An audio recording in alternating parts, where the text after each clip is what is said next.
大家早上好，我是夏妈。今天早餐现搓的油炸麻圆，然后焖了一个这种番茄鸡蛋面。现在是早上的6点22分，我是特意早一点起来给一姐做她喜欢吃的早餐。今天她11岁的生日，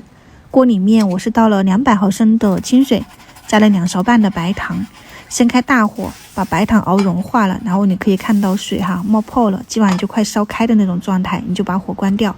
然后倒入可能这个是500克一包的嘛，我倒了一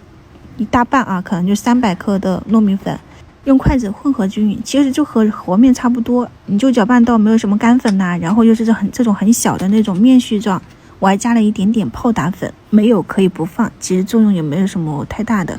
接下来你就给它揉成团，你看，就当你熟悉一个步骤以后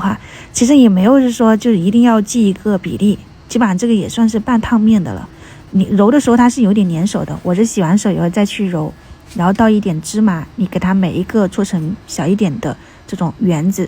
裹在那个芝麻上面。那个圆子你可以沾点水，不然裹不上我后面又沾点的水，直接就全部都像这样子滚一滚，那个芝麻就全部沾上了。再给它稍微的按一按，搓一搓，沾得老实一点。昨天做了那个花生米嘛，还剩了半锅的油。今天其实如果这个油再多一点，它炸出来会更圆。但我们这个基本上没有磨过这个糯米丸子，所以成品不是特别的如意，但好在味道还可以，稍微的可以参考一下。